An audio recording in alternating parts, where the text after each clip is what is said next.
राकेश सिन्हा जी हमारे साथ जुड़ चुके हैं, बीजेपी के सांसद हैं। राकेश सिन्हा जी, इस बयान को आप किस तरह से देखते हैं? मच्छर, डेंगू, बुखार, मलेरिया, कोरोना से तुलना की जा रही है सनातन धर्म की।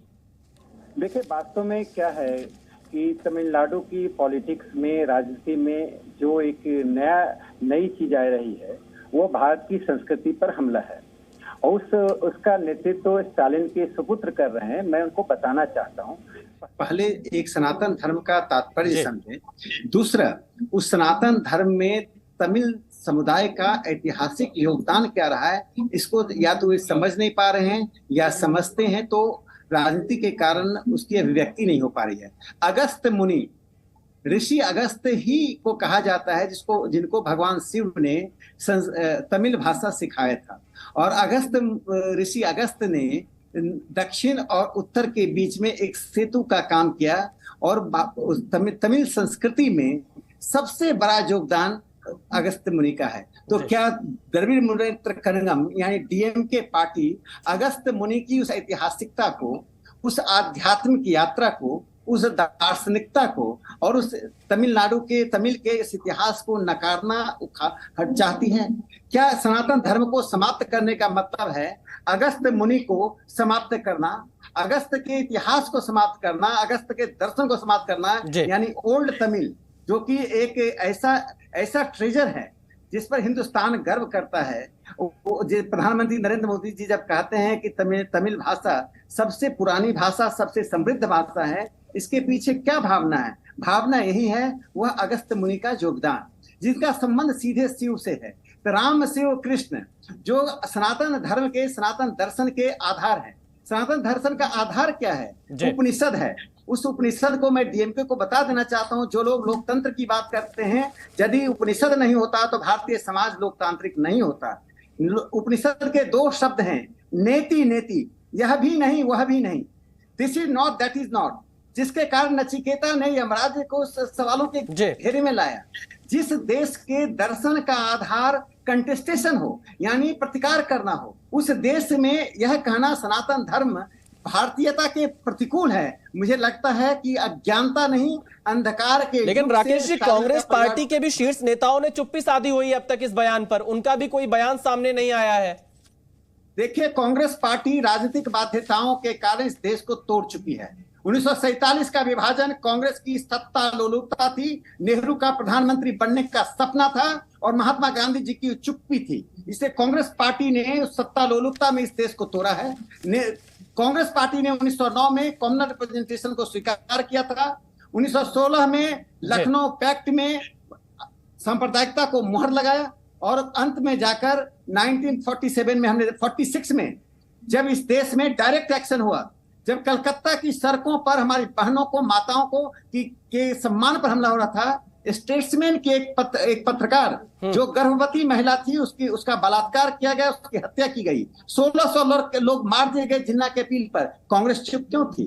कांग्रेस पार्टी 1975 में क्या करती है? कम्युनिस्ट पार्टी, जिसके विवेक श्रीवास्तव जी प्रतिनिधि हैं, इन्होंने कहा अंतरराष्ट्रीय फांसीवादी सम्मेलन पटना में आयोजित किए थे, इनके डांगे और इंदिरा गांधी पटना आई थी 5 और कह रहे थे हम फांसीवाद से लड़ रहे हैं। इन्होंने सत्ता की बाध्यता में सुभाष चंद्र, मैं आऊंगा विवेक जी, आऊंगा एक एक कर मैं पूरा कर दूं। सत्ता की बाध्यता ने सुभाष चंद्र बोस को विवादास्पद बनाया। उनकी मैं तो कहता हूं उनकी हत्या के बारे में विवाद बना हुआ है। सुभाष चंद्र बोस को खारिज क्यों किया? नहीं, आप पार्टी और आरएसएस का योगदान बता दीजिए जरा। मैं आऊंगा विवेक जी, एक एक कर विवेक जी, मैं आपके पास आऊंगा, मैं आपको दोबारा मौका दूंगा। एक एक कर मुजफ्फर खान जी से भी सवाल है। अंग्रेजों का साथ दिया, मुखबिर बने और कांग्रेस के सत्ता सेनानियों को जेल भेजा। ये कम्युनिस्ट पार्टी के लोग क्या बोल रहे हैं? ये देश, आपको एक बात बता दूं, एक अंतिम बात बता दूं विशाल जी, 1946 में कम्युनिस्ट पार्टी ने पाकिस्तान के डिमांड का समर्थन किया था, जिसको कहते गंगाधर अधिकारी प्रस्ताव। गंगाधर अधिकारी जर्मनी से के कॉमरेड थे, भारत आए, भारत के कम्युनिस्ट पार्टी के शीर्ष नेता बने और पाकिस्तान का समर्थन किया। एक बात सुन लीजिए, आप बहुत बोल रहे हैं। अलीगढ़ मुस्लिम यूनिवर्सिटी में, ये मैंने नहीं लिखा है, ये हमजा अली जो बांग्लादेश के कम्युनिस्ट नेता थे, कम्युनिस्ट सिद्धांतकार थे, उन्होंने पत्र में लिखा, मुनीश रजा जो दिल्ली विश्वविद्यालय के वाइस चांसलर थे, कॉमरेड थे, कि उनको यह आदेश आया कि ऑल इंडिया स्टूडेंट्स फेडरेशन को मुस्लिम लीग में मर्ज कर दिया जाए, जिससे पाकिस्तान आंदोलन को चलाया जा सके। इसलिए मैं कह रहा हूं, जो लोग डेंगू और मलेरिया कह रहे हैं भारत की सनातन धर्म को, वो भारत के सनातन धर्म को नहीं, भारत की एकता को, भारत की संस्कृति को, भारत के 10,000 साल की अखंड यात्रा को समाप्त करना चाहते हैं, कभी नहीं होगा। बिल्कुल राकेश जी, मैं फिर आऊंगा आपके पास।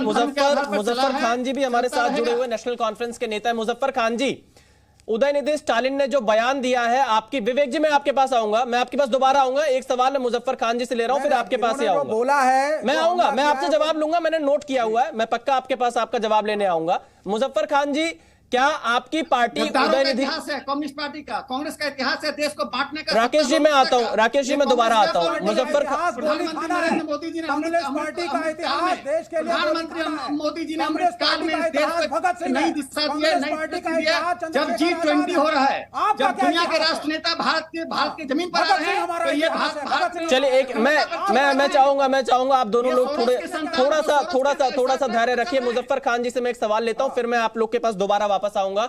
मुजफ्फर खान जी, क्या नेशनल कॉन्फ्रेंस उदयनिधि स्टालिन के इस बयान का समर्थन करती है या विरोध करती है? देखिए, उदय स्टालिन ने क्या कहा, मुझे क्योंकि उसने अपने तमिल में कहा, मुझे उसकी समझ भी नहीं आई। बहरहाल एक चीज मैं हिंदी रूपांतरण में आपको बता दूं, उसके बाद शायद आप अपनी राय दे सकिए। जी, मैं हिंदी रूपांतरण एक बार पढ़ के आपको सुना दूं।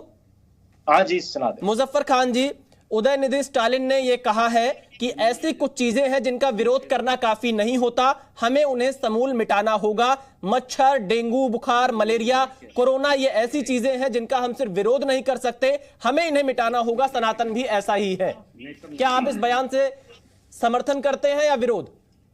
नहीं, मैं समर्थन तो इनका नहीं कर सकता, क्योंकि अगर किसी, सनातन एक धर्म है और मेजॉरिटी धर्म है, जो यहाँ की मेजॉरिटी कम्युनिटी है, मैं उनके अगर सेंटीमेंट्स को हर्ट करना हो, कोई स्टेटमेंट है, तो मैं उसकी सपोर्ट नहीं करूंगा। लेकिन ये उनका इंडिविजुअल है। आप इसको कहो कि ये किस संगठन के थ्रू आया है या जो अब कंग्लोमेरेट बना है, जो अभी जो इंडिया जिसका नाम रखा गया है, तो उसके प्लेटफॉर्म से तो ये स्टेटमेंट आई नहीं है। लेकिन एक चीज मैं गुजारिश करूंगा पांडे साहब, कोई भी आदमी अगर किसी मजहबी सेंटिमेंट्स को या मजहब के किसी कम्युनिटी को, किसी भी कम्युनिटी को, सनातन धर्म हो, मुस्लिम कम्युनिटी हो, क्रिश्चियनिटी हो, सिखिज्म हो, तो अगर उनके जज्बात को किसी ने अगर ठेस पहुंचाई भी है, तो उसके लिए कोई एक पॉलिटिकल पार्टी ठेकेदार नहीं हो सकती है कि नहीं जी सनातन धर्म का ठेका सिर्फ मेरा है, मुस्लिम कम्युनिटी का मेरा है।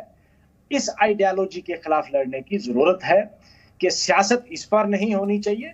इसके लिए जो मजहबी लोग हैं वो खुद एक्शन लेंगे इनके खिलाफ। लेकिन इसको इस तरह एक ही पार्टी ये अपने आप पर जिम्मेदारी ले ले कि सनातन धर्म की जिम्मेदारी सिर्फ मेरी है और सिख कम्युनिटी की जिम्मेदारी किसी की है, क्रिश्चियन कम्युनिटी किसी की है, तो वो गलत है। लेकिन मुजफ्फर खान जी,